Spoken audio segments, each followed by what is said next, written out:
gentlemen, welcome to the channel. Please subscribe with notifications on. नमस्कार दोस्तों, crime तक में आप सबका स्वागत है। मैं हूं सुप्रतिम बैनर्जी। आज की कहानी उत्तराखंड के एक बेहद खूबसूरत शहर नैनीताल से है। आप सब जानते हैं नैनीताल का नाम हर किसी ने सुना है। बहुत बेहतरीन, बहुत सुंदर हिल स्टेशन है। इसी नैनीताल में इस साल की बात है, अगस्त महीने की 1 अगस्त को एक होटल के कमरे में एक महिला की लाश मिलती है। नैनीताल में एक लोकेलिटी है जिसका नाम है तल्ली ताल। तो like many other areas of that city, Talli Tal में भी बहुत सारे टूरिस्ट्स का आना जाना होता है और वहाँ बहुत सारे होटल्स बने हुए हैं। तो उन्हीं में से एक होटल में एक महिला की लाश मिलती है। होता कुछ यूं है कि एक रोज पहले यानी 31 जुलाई को एक कपल उस होटल में ठहरने के लिए आया था और 1 तारीख की सुबह को जब देर तक उस कपल ने दरवाज़ा नहीं खोला और बार बार डोरबेल बजाने के बावजूद अंदर से कोई आवाज़ नहीं आ रही थी, तो फिर होटल के जो कर्मचारी हैं, जो मैनेजर हैं, वो परेशान हो गए। उन्होंने फिर लोकल पुलिस को इन्फॉर्म किया। इस तरह की घटनाएं होती हैं और लोगों ने सुन रखा होता है, तो लोकल पुलिस को इन्फॉर्म किया बजाय इसके कि खुद ही कमरे का दरवाज़ा खोले। पुलिस मौके पर पहुंची और पुलिस की मौजूदगी में मास्टर की से उस कमरे का दरवाज़ा खोला गया।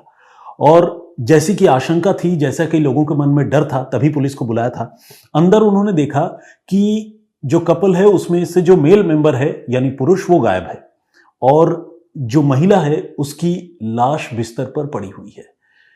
लाश को देखकर ऐसा बिल्कुल नहीं लग रहा था कि उसके साथ कोई ज्यादती हुई है, यानी कोई मारपीट हुई हो या किसी ने उसकी हत्या की हो, क्योंकि न तो उस पर कोई चोट के निशान थे लाश पर और न ही कमरे का कोई सामान बिखरा हुआ था जिससे पता चले कि कोई स्कफल या फाइट जैसी कोई चीज़ हुई हो।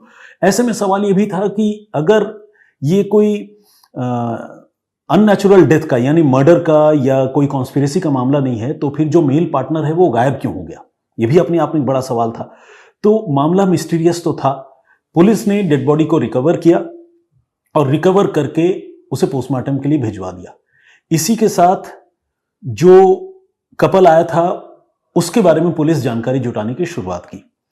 पुलिस को यह पता चला कि ये दोनों लोग, महिला और पुरुष, ये दोनों मैरिड हैं, पति पत्नी हैं और इनका ताल्लुक उत्तर प्रदेश के मुरादाबाद से है। जो पति था उसका नाम है गुलजार और पत्नी जिसकी मौत हो गई उसका नाम था इरम। तो इरम और गुलजार एक रोज पहले ही होटल में ठहरने के लिए पहुंचे थे और जिस दिन ये कहानी सामने आई, ये घटना हुई 1 अगस्त को, उस दिन इरम की जान जा चुकी थी और गुलजार गायब था। तो ऐसे में शक भी गुलजार पर ही था। ऑल्दो ये मामला जो है वो मर्डर का नहीं लग रहा था शुरुआती सीन ऑफ क्राइम को देखकर। पुलिस ने इरम के घर वालों को इसके बारे में इत्तला दी, लड़की के घर वालों को। लड़की के घर वाले भागे भागे पहुंचे, भाई उनकी बेटी की मौत हो गई थी। तो उन्होंने पहुंचा और पहुंचने के बाद उन्होंने पुलिस को जो बात बताई वो सीधा सीधा इरम के पति गुलजार को ही शक के घेरे में रखने वाली बात थी। इरम के घर वालों का यह कहना था कि उसका पति जो है उसके साथ अक्सर मारपीट किया करता था, उससे बदतमीजी किया करता था और बहुत सारे डिस्प्यूट्स दोनों के बीच में थे और उन्हें इस बात का पूरा यकीन है कि इरम की हत्या में ज़रूर गुलजार का ही हाथ है, वरना तो और ऐसी कोई वजह नहीं है, क्योंकि उनकी बेटी को कोई ऐसी बीमारी नहीं थी, कोई तकलीफ नहीं थी। होटल के कमरे में अचानक कैसे उसकी मौत हो सकती है। और चलिए मान लीजिए अगर वो बीमारी से मर भी गई या कोई उसे हार्ट फेल हो गया, कोई दिक्कत हो गई, तो भी उसका पति गुलजार जिस तरह से गायब हो गया है वो तो अपने आप में ये इशारा करता है कि वही कातिल है। पुलिस भी घर वालों की बात से सोच में पड़ गई। पुलिस को लगने लगा कि हाँ, घर वालों की बातें भी गलत नहीं है, लेकिन सीन ऑफ क्राइम और डेड बॉडी को देखकर मर्डर जैसी बात नहीं लग रही थी। इस बीच पुलिस को पोस्टमार्टम रिपोर्ट का इंतजार था कि पोस्टमार्टम रिपोर्ट से कोई खुलासा हो जाए, पता चल जाए कि हाँ कॉज ऑफ डेथ क्या है, तो ये क्लियर हो जाए कि ये मामला मर्डर का है या कोई नेचुरल डेथ का है।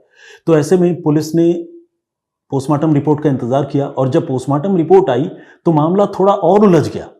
इसलिए उलझ गया क्योंकि पोस्टमार्टम रिपोर्ट में कॉज ऑफ डेथ कोई बहुत क्लियर नहीं था और न तो जिस्म पर कोई चोट के निशान मिले थे, न शरीर में जहर जैसी कोई चीज मिली थी। तो कुल मिलाकर पोस्टमार्टम रिपोर्ट भी इस बात की तरफ इशारा कर रही थी कि ये डेथ जो है वो एक नॉर्मल डेथ है, यानी मर्डर का मामला नहीं है। लेकिन आमतौर पर ऐसे मामले जो थोड़े मिस्टीरियस होते हैं, जिसमें पोस्टमार्टम से बहुत क्लैरिटी नहीं आती कि मर्डर या मौत की वजह क्या है, उस तरह के मामलों में जो डॉक्टर्स होते हैं, फॉरेंसिक एक्सपर्ट्स जो होते हैं, वो कुछ इंटरनल ऑर्गन जो होते हैं डिजीज के, यानी मृत आदमी के, उस इंटरनल ऑर्गन को प्रिजर्व करके और डीप टॉक्सिकोलॉजी इन्वेस्टिगेशन के लिए, जिसे आप विसरा जांच कह सकते हैं, उसके लिए वो फॉरेंसिक साइंस लैबोरेटरीज में भिजवाते हैं। इसकी वजह यह है कि कई बार ऐसा होता है कि पोस्टमार्टम में जब आप डेड बॉडी को देख रहे होते हैं, डॉक्टर जब डेड बॉडी को देख रहे होते हैं, एग्जामिन कर रहे होते हैं, तो जो सिम्टम्स अपरेंटली दिखने चाहिए वो सिम्टम्स कई बार दिखते नहीं है। अगर मान लीजिए कोई इंटरनल रीजन हो तो वो विजिबल नहीं होते। लेकिन जब विसरा की जांच होती है, इंटरनल ऑर्गन को बहुत माइन्यूटली एग्जामिन किया जाता है, तो कई बार इस तरह की वजहें सामने आती है जिसमें पता चलता है कि कोई जहर दिया गया हो, या लॉन्ग टर्म, या मतलब जिसे कहते हैं ना कि लंबे समय से कोई स्लो पॉइजनिंग हो रही हो। इस तरह की चीजें जो है उस टॉक्सिकोलॉजी या विसरा जांच में सामने आती है। तो पोस्टमार्टम रिपोर्ट में कोई कॉज ऑफ डेथ बहुत क्लियर नहीं था, लेकिन विसरा जो है वो जांच के लिए भिजवाया जा चुका था। ये तो एक फैक्ट था। हुआ ये कि 1 अगस्त की ये घटना थी, जैसा कि मैंने आपको बताया। 2 अगस्त को ये गुलजार अपने वकील के साथ सीधे तल्लीताल पुलिस स्टेशन पहुंच जाता है। अब पुलिस को और लगने लगता है कि हाँ भाई, ये तो बेकसूर है, क्योंकि कातिल कहाँ जो फरार हो चुका है वो पुलिस के पास पहुंचेगा। लेकिन यहाँ जो पति है वो खुद पुलिस के पास आ गया। असल में अपने वकील के साथ पुलिस के पास पहुंचकर गुलजार ये बताता है कि वो अपनी पत्नी की मौत से बहुत बुरी तरह घबरा गया था, और चूंकि उसका अपने ससुराल वालों के साथ भी विवाद रहता है, तो उसे पूरा लग रहा था कि इस मामले में ससुराल वाले उसे फंसा देंगे, तो इसलिए वो डर के मारे भाग गया था। लेकिन अब जब उसके पास और कोई विकल्प नहीं है और कानून ये कहता है कि उसे सच्चाई का साथ देना चाहिए, सामना करना चाहिए, तो वो अपने वकील के साथ जो है पुलिस के पास आया है, और वो सारे पुलिस के सवालों का जवाब देने के लिए तैयार है। पुलिस को भी लगने लगा कि हाँ, ये बंदा जरूर सच बोल रहा है, तभी ये पुलिस के पास आया है, और तो कोई वजह नहीं है। वो भी तब जब पोस्टमार्टम में भी जो है शुरुआती रिपोर्ट में कोई इस तरह की बात सामने नहीं आई है मर्डर जैसी। तो पुलिस जो है गुलजार से पूछताछ करने लगती है। पूछताछ, जितने सवालों के बारे में पुलिस उससे पूछताछ करती है, गुलजार सारे सवालों का बहुत ही नपातुला और सधा हुआ जवाब देता है, और पुलिस को उस पर शुरू में कोई बहुत ज्यादा शक भी नहीं होता। एक तरह से देखा जाए तो जो एविडेंसेस हैं वो गुलजार के फेवर में है। ऐसे में पुलिस गुलजार को जाने देती है। लेकिन इस बीच होता क्या है कि तकरीबन 20 दिन गुजरने के बाद इस मामले में विसरा की रिपोर्ट, यानी डेड बॉडी की जो टॉक्सिकोलॉजी रिपोर्ट है, वो सामने आ जाती है। और ये एक सीक्रेट रिपोर्ट है, गोपनीय रिपोर्ट है। पुलिस अब एक बार फिर से गुलजार को पूछताछ के लिए बुलाती है, और गुलजार उसी कॉन्फिडेंस के साथ तल्लीताल पुलिस स्टेशन पहुंचता है। इस बार जब गुलजार पुलिस स्टेशन में पहुंचता है तो पुलिस ज्यादा देर नहीं करती। पूछताछ तो सिर्फ एक बहाना था। पुलिस गुलजार को फौरन हिरासत में ले लेती है और उसे कहती है कि बहुत हुआ खेल आंख मिचौली का, now you are under arrest. Gulzar हैरान हो जाता है कि अरे क्या बात हो गई, मैं तो पहले भी आकर आपको बता चुका हूं कि मेरा अपनी पत्नी के मौत में कोई मामला नहीं है, पोस्टमार्टम रिपोर्ट में भी ऐसी कोई बात नहीं, आप मुझे इस तरह से कैसे पकड़ सकते हैं। तो पुलिस उसे बताती है कि बेशक पोस्टमार्टम रिपोर्ट में तुम्हारी बीवी का कॉज ऑफ डेथ क्लियर ना हुआ हो, लेकिन टॉक्सिकोलॉजी रिपोर्ट या विसरा जांच में ये साफ हो चुका है कि तुमने अपनी बीवी को जहर दिया था, जहर देकर उसकी हत्या की, और इसी वजह से तुम्हें गिरफ्तार किया जाता है। अब गुलजार के चेहरे पर हवाइयां उड़ने लगती हैं। उसे समझ में नहीं आता कि पुलिस के इस एलिगेशन का क्या जवाब दे। फिर वो टूट जाता है और वो ये कबूल कर लेता है कि वो अपनी बीवी इरम की हत्या करने की पूरी प्लानिंग करके ही मुरादाबाद से नैनीताल आया था। वो एक बार पहले भी नैनीताल आया था और इसी होटल में आकर रुका था, सो दैट इरम को, घर के लोगों को ये न लगे कि उसका नैनीताल जाना कोई बहुत मर्डर के पर्पस से ही है। और इसीलिए एक बार वो आकर घूमकर चला भी गया था। नेक्स्ट टाइम जब वो आया 31 जुलाई को, तो वो इस प्लानिंग के साथ आया था कि वो इरम की हत्या कर देगा, और इसी साजिश के तहत वो अपने साथ कीटनाशक, जिसे आम बोलचाल में सल्फास की गोली कहते हैं, वो पेस्टिसाइड्स, वो सल्फास की गोली लेकर ये पहुंचा था गुलजार, और गुलजार ने धोखे से वो सल्फास की गोली अपनी बीवी इरम को खिला दी। सल्फास बहुत खतरनाक जहर होता है और बहुत कम ही ऐसे मामले देखे गए हैं जिसमें सल्फास की गोली अगर किसी को दे दी जाए तो उसकी जान बच जाए। इस मामले में जैसे ही इरम को सल्फास की गोली दी गई, इरम की तबीयत बिगड़ गई और उसने वोमिट करना शुरू कर दिया, उसकी हालत खराब हो गई। और गुलजार इतना शातिर था कि जैसे ही उसने वोमिट करना शुरू किया, गुलजार ने इरम को संभालने का नाटक करते हुए पूरे कमरे की साफ सफाई शुरू कर दी, होटल के कमरे की, वॉशरूम की साफ सफाई शुरू कर दी और ताबड़तोड़ तरीके से जितनी बार उसने वोमिट किया उतनी बार उसकी साफ सफाई करवाई, बल्कि उसकी मदद करने के नाम पर उसे और वोमिट भी करवाया, पानी पिलवाया और उसे वोमिट करवाता रहा। इस तरह से तकरीबन रात भर यह सिलसिला चला। इरम की तबीयत बहुत खराब हो गई और धीरे धीरे वो कोलैप्स कर गई। बगैर ट्रीटमेंट के इतना डेंजरस पॉइजन अगर किसी के बॉडी में जाए तो आप समझ सकते हैं कि वो कैसे सरवाइव करेगी। तो इरम जो है रात को कोलैप्स कर गई और वोमिट करने के बाद जितनी चीज़ें मौके पर थी, चाहे जैसे उसके कपड़े मान लीजिए गंदे हो गए या फ्लोर पर वोमिट हो गया, वॉश बेसिन में हो गया, तो वो बाथरूम वाली चीज़ें तो उसने पानी से धो दी, बाकी दूसरी जो चीज़ें थी उन सारी चीज़ों को उसने बहुत माइन्यूटली, बहुत सफाई से क्लीन किया। और क्लीन करके उसने सुबह सुबह अर्ली मॉर्निंग जो डस्टबिन है बाहर होटल के, उसमें जाकर उसने वो सारी चीज़ें डिपॉजिट कर दी, फेंक दी। यहाँ तक कि उसने अपनी बीवी इरम का मोबाइल फ़ोन भी अपने साथ ले लिया और उसे डिस्पोज ऑफ कर दिया। कहाँ डिस्पोज ऑफ किया ये भी क्लियर नहीं हुआ अभी तक। और इस तरह से उसने सारे सबूत मिटा दिए। एक और इम्पॉर्टेंट बात जो मैं आपको बताना चाहता हूँ, आमतौर पर ये जो पेस्टिसाइड्स वाले मर्डर होते हैं, सल्फास देकर अगर किसी की जान ली जाती है तो उसमें बड़ा फाउल स्मेल होता है उस जहर में। तो उस फाउल स्मेल से चाहे वो स्नीफर डॉग हो या पुलिस हो या आम लोग हों, वो समझ जाते हैं कि हाँ ये मामला पॉइजनिंग का है और इसने ज़रूर सल्फास खाया है। लेकिन गुलजार इतना शातिर था कि उस फाउल स्मेल को पूरी तरह से ख़त्म करने के लिए उसने बड़ी ज़बरदस्त सफाई होटल के कमरे की थी। सारी जो चीज़ें जिसमें भी वोमिटिंग के जिसे कहते हैं ना कि अवशेष बचे हुए थे, या आप कह लीजिए कि वोमिटिंग की वजह से जो भी गंदगी थी, उन सारी चीज़ों को उसने बिल्कुल क्लीन कर दिया था ताकि कोई भी फाउल स्मेल लोगों को नज़र ना आए। यही वजह है कि जब इरम की लाश पुलिस को मिली तो उससे सीन ऑफ क्राइम पर कोई भी फाउल स्मेल समझ में नहीं आया, होटल वालों को भी नहीं आया।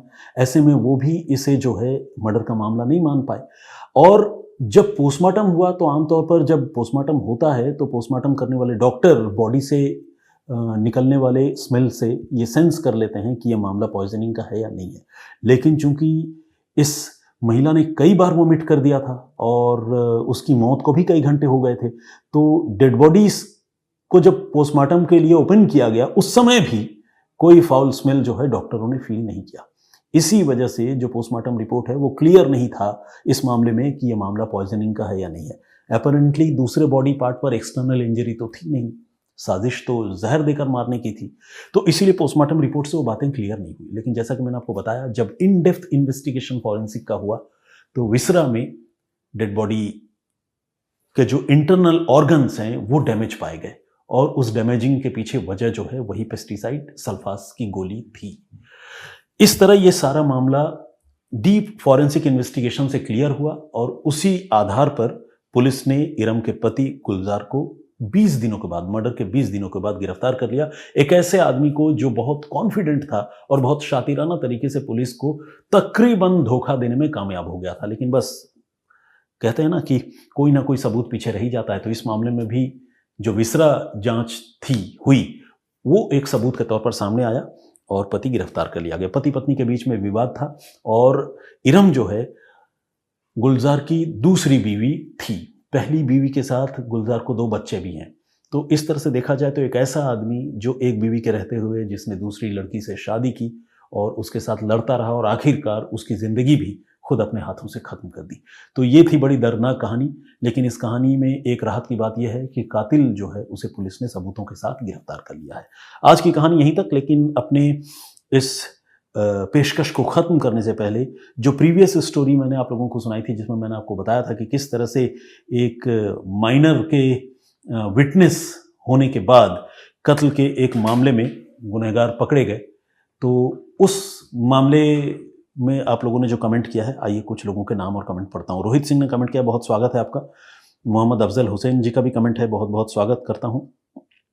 और इसके अलावा विजेंद्र सिंह जी रेगुलर कमेंट करते हैं। इकराम आलम व्लॉग्स के नाम से एक आईडी है, उन्होंने भी हैरानी का इजहार किया है उस स्टोरी को सुनकर। गुलनाज परवीन जी, उन्होंने दुख जताया है। हंसराज अग्रवाल साहब, इन्होंने ये बताया है कि जो प्रीवियस स्टोरी मैंने सुनाई थी उनको वो स्टोरी इसलिए अच्छी लगी क्योंकि उस स्टोरी में गुनहगार जो है उनको सज़ा हुई, कोर्ट से जो है उन्हें सज़ा सुनाई गई, तो इसलिए उन्होंने जो है उस स्टोरी को अच्छी स्टोरी बताई है। हालांकि कहानी अपने आप में बड़ी दर्दनाक है, अगर आप मिस कर गए हैं तो प्लीज़ सुनिएगा ज़रूर। प्रदीप भांबू जी रेगुलर कमेंट करते हैं। भारती रामप्पा का कमेंट है। मौलाना निसार अहमद नागपुरी साहब हैं। परूप श्रेष्ठा जी जर्मनी से हैं। रेखा भट्ट जी हैं, उन्होंने कहा है कि मेरी मातृभाषा जो है बंगला है, इसके बावजूद मैं हिंदी, उन्होंने तो अच्छी कहा है लेकिन ये आपकी ज़रा नवाजी है, मैं ठीक ठाक बोल लेता हूँ, तो उसकी वजह से उन्होंने थोड़ी मेरे हौसला अफजाई किया। Thank you very much. Ashim Ganguly साहब का भी कमेंट है, बहुत बहुत धन्यवाद आपका। लाइफ विथ शीमा के नाम से आईडी है और इन्होंने कहा है कि रोज़ मैं कहानी सुनाने आया करूं वरना जो है वो मेरी कहानियां मिस करती हैं। Thank you very much. Syed Wajid Ali Shah, इन्होंने भी कमेंट किया है। इन्होंने बताया है कि अंदाज़ उन्हें मेरी इस पेशकश का, इस प्रोग्राम का काफ़ी अच्छा लगता है। प्रकाश ने कमेंट किया है और इसके अलावा प्रसाद कालेकर जी का कमेंट है। मरियम मोहम्मद जी का कमेंट है। ज़िला अदालत का फैसला स्वागत योग्य है, मगन झा ने लिखा है। और शिवा शायर ने भी कमेंट किया और साथ ही जसविंदर कौर रतन का भी कमेंट है। और भी बहुत सारे लोगों ने कमेंट किया है। सारे लोगों के नाम और कमेंट एक साथ नहीं पढ़ सकता, लेकिन आपसे गुजारिश है कि इस सिलसिले को बरकरार रखिए, जारी रखिए। मैं अगली बार जब फिर किसी कहानी के साथ आऊँगा तो आप लोगों से यही बातचीत का सिलसिला यूं ही चलता रहेगा। टू वे कम्युनिकेशन की हमारी जो परिपाटी है उसको आगे भी हम जारी रखेंगे। फिलहाल मुझे इजाज़त दीजिए और इस स्टोरी पर अपनी राय ज़रूर दीजिए।